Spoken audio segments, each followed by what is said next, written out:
Wanadhani asibongolala. Tumejamu sijifanye uja notice. Wanadhani asibongolala. Tumejamu sijifanye uja notice. Wambie punde imechoka sana. Tumejamu sijifanye uja notice. Wambie punde imechoka sana. Tumejamu sijifanye uja notice.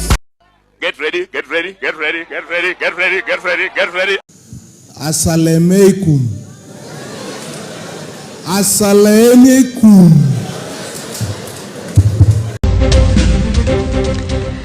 Trust is invisible, but when it's gone, you feel it everywhere.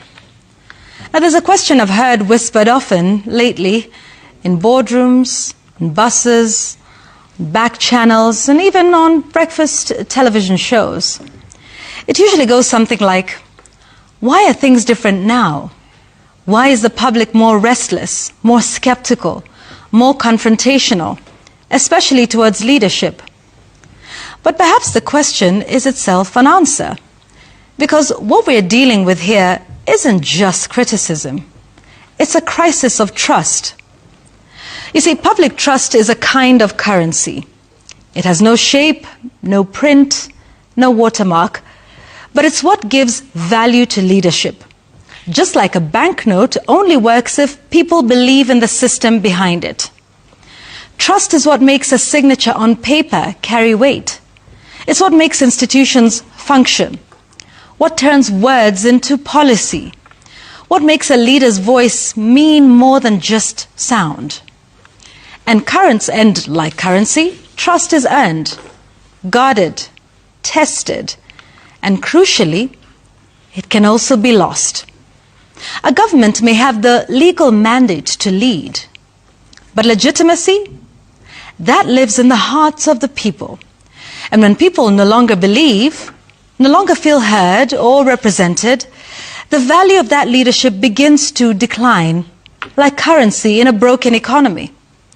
Throughout history, communities have used all kinds of currency: gold coins, cowrie shells, salt, even sticks.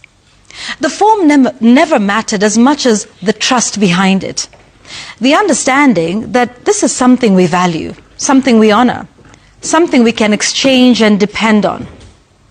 Now, leadership works the same way. It doesn't hold power just because of votes cast or positions won, but because of a social contract that says, we believe you will act in our interest, that your power serves a purpose beyond yourself. And when that contract is broken, the consequences are rarely loud at first, but they build up. From quiet murmurs to quiet withdrawals, from doubt to disengagement, and sometimes it'll manifest in the form of protest. In that moment, authority still exists, but it feels hollow.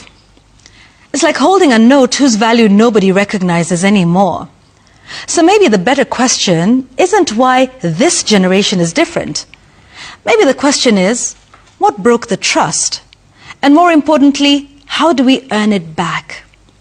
Because here's the thing, trust can be rebuilt, but never through force, not through optics, not through reminders of who holds office. Trust returns only when leadership changes course, when it listens more than it defends, explains more than it accuses, and sacrifices more than it demands. You see, in the end, titles may give you position, but only trust gives you power. And when the people stop believing, that power, like currency with no backing, begins to fade. That's my take. On my memo tonight, I ask, is it empowerment or a national handout program? In real terms, empowerment should create sustainable systems for people to lift themselves out of poverty. But in Kenya, empowerment is becoming a reality show, complete with helicopters, staged crowds, and cash-filled envelopes littering the platform like manna from political heaven. So we ask again, is this an empowerment program or a national handout program? Wenda huku nikabewa 1200 ndio hii sijui nipatie nani Sijui nipatie nani, niache nani, na kikundi ni watu 31. Widows and the widowers. Sasa sijui nifanye nini. Watafikia nimechukua pesa yao, watakuja kwangu sijui niseme, nitawaambia nini. Hawa mama wangu wote ni wakongwe sana, nilikuja nao jana hapa. Mvua ilitunyeshea bwana Kindiki, hata I'm very sure uliniona nikidansi huko na Riverera. Tulidansi hapo. Sasa kazi yangu nilikuja kudansi, nikaacha watoto wangu huko. Nimelala kwa mtaro. Kazi yangu ni kudansi. Hatu kupewa chochote. Hizo pesa tulishangaa kwani hao waheshimiwa wanachagua wale wanapea pesa. Kuna people living with disability hawasaidiki. Lately, there have been many questions, and rightly so. For starters, where is the money coming from? Which vault is being unlocked for these surprise handouts? Is it the presidency, a ministry, or perhaps a mystery donor with a golden wallet? The deputy president seems to be leading this nationwide roadshow, but what budget line is footing the bill? And about those helicopters, because empowerment apparently can't happen unless you descend from the skies like a savior who is paying for them. Members of parliament are also riding these choppers at approximately 250,000 shillings an hour, and with multiple landings a day, we are talking millions. Are our MPs really reaching into their own pockets? Or are we witnessing a creative reimagining of the National Emergency Fund? Then there's the bigger question. If it's not public funds, then who are the private funders of this very public campaign? And why haven't they channeled that generosity through the structured, legally mandated avenues that already exist? Let's refresh our memories. Youth Fund, Women Fund, Uwezo Fund, GAF, the Ministry of Gender, the Ministry of Youth, the Ministry of Cooperatives and SMEs, all backed by policy, legislation, and billions of shillings over the years. Do these institutions now bow in reverence before the new empowerment brigade? And the pattern of these donations, oh, we know it well. They take almost the exact shape of the Harambes of yesteryears, the same ones President Ruto declared illegal following the Gen Z protests of 2024. So what changed? Or is this what we now call Harambe with helicopters? At the end of the day, the people of Kenya deserve transparency. If this is empowerment, then let it be clear, accountable, and within the law. If it's a political campaign dressed up as charity, then let's just call it what it is. After all, even handout programs in Harambe garments masquerading as empowerment projects need receipts. In other news, it turns out that we can no longer afford to pay for free primary and secondary education. That is my memo. My friend, huwezi linganisha Kenya na Singapore na watu wanalala njaa. Kabisa. Huwezi linganisha Kenya na Canada na hapa kuna kazi iko na umekanyagia. Nataka kuambia Kenya, haidha tutachagua nani, but we need somebody like Jimmy Wanjigi. Engineer. Mtu ambayo amejua tatizo la Mkenya, yes, na tatizo la Kenya. Yes. Sina shida ya njaa ya pesa. Tunataka mtu kama Jimmy Wanjigi. Kwa hii kama mnawatu watengeneza. Kwa sababu yes, tunataka mtu ambaye anakaa na serikali chini, kabisa, wanapanga mikakati, yes, anaambia serikali ya kwamba hapa tukifinya hapa tukiweka hapa mambo itakuwa shwari. Kabisa. But wewe unawekwa chini unakataliwa. We need somebody like Jimmy Wanjigi akaa na serikali ambayo inakuja chini. What Wakili is saying, that is the way. You agree to it? I agree. You've taken your time to... Yes, I've read it. Actually, we have done this mathematics here. You're convinced? Yeah. Yes, because in is a specific period of time. Okay. In. So in the 5th year, it says here, section 136(2)(a), being the 2nd Tuesday in August, in every 5th year. In every 5th. It's not at the end of... You finish year. 5 years, okay, and then you now do an election. Okay. It says in within the 2nd Tuesday. So the 5th year is between, we were doing our calculations here, 9th of August 2026 to 8th of August 2026. And you want to say that the last day of the 5th year cannot be in? No, but it's specific. The first, second Tuesday of August. August. All right. So this one falls on 2026. That's Yes. correct. You see, because the 5th year runs, it's not it's not a calendar year, January to December. It is it cuts across August 26 to August 27. So within there, that is the 5th year. So within, and if we understand the meaning of the term in, it is in that time of between that August to the other August of 2027 is when the election must take place. Someone is saying that Raila should not be touched. This is the first person that should go home. Raila worked with Moi, he worked with Kibaki, he worked with Uhuru Muigai Kenyatta. As per now, he's the pocket of William Samoei Ruto. He's the same person who suspended Ruto in 2008 when Ruto was in the Ministry of Agriculture and he sold 7 billion. Raila suspended him. He didn't return those money. As per now, they're working together. Kenya cannot even be redeemed by Raila Amolo Odinga.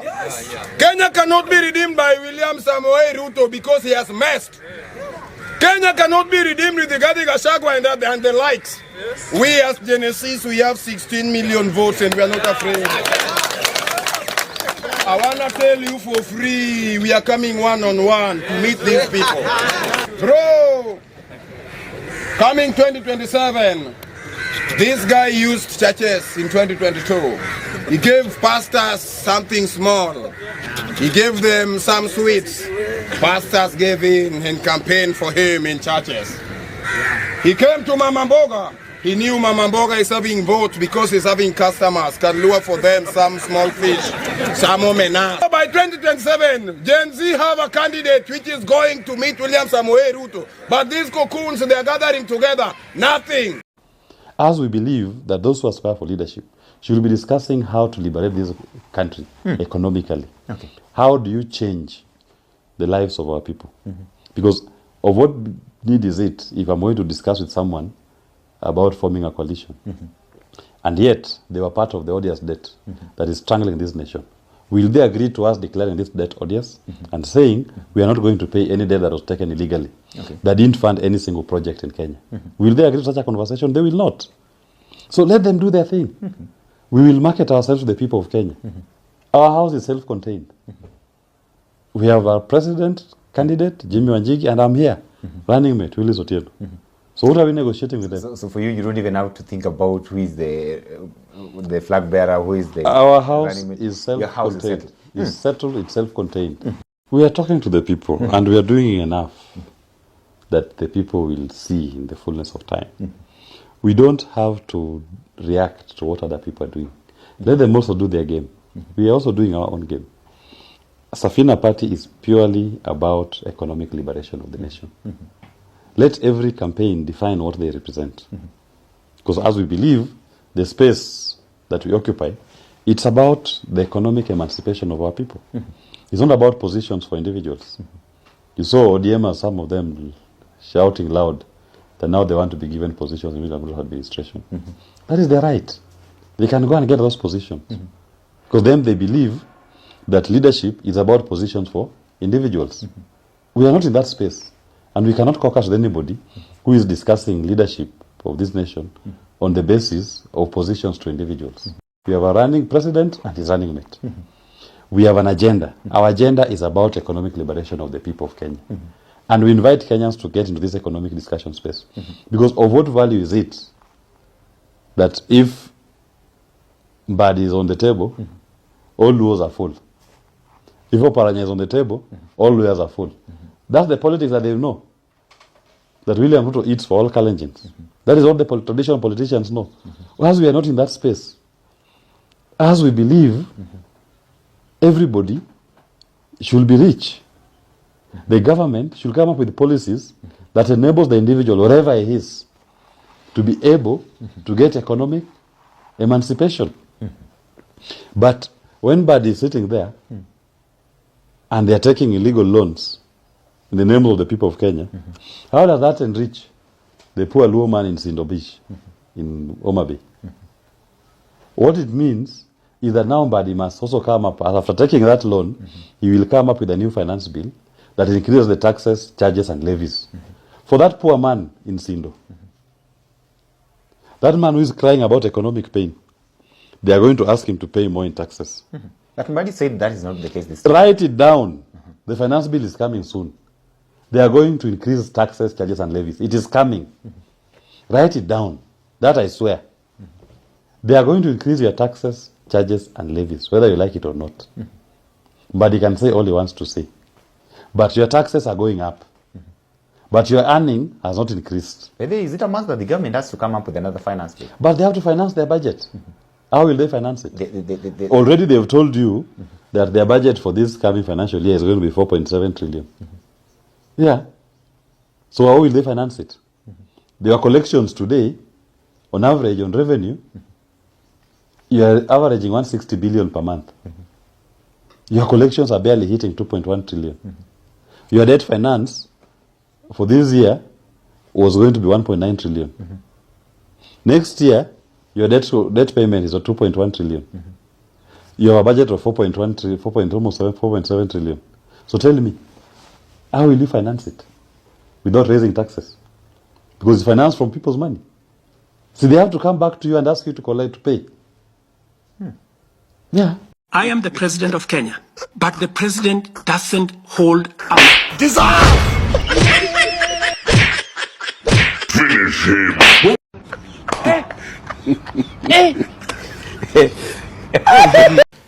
Matiang'i has never been the candidate of any young people. I'm shocked someone thinks Matiang'i is the candidate of any young person. Yeah. We know Matiang'i as the strongman of the Jubilee regime that put this country in extreme crazy debt, as the guy who occupied the office of the deputy president during the Jubilee regime. We know him as the strongman internal security minister. We know him for the Ruaraka land saga. No one knows Matiang'i for any good. Yes, exactly. And the killings during COVID and all of those things. So anyone who thinks Matiang'i is a savior, lost. Yeah.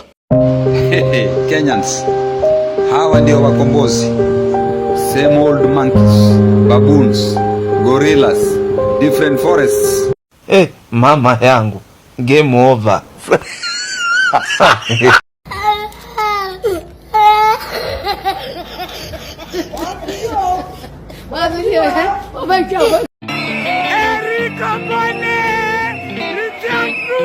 Barua toka Jaramogi na Kenyatta wanauliza kama Kenya na vitu zina happen in country ikifika 2027 na uko 18 plus tukupate bila kura.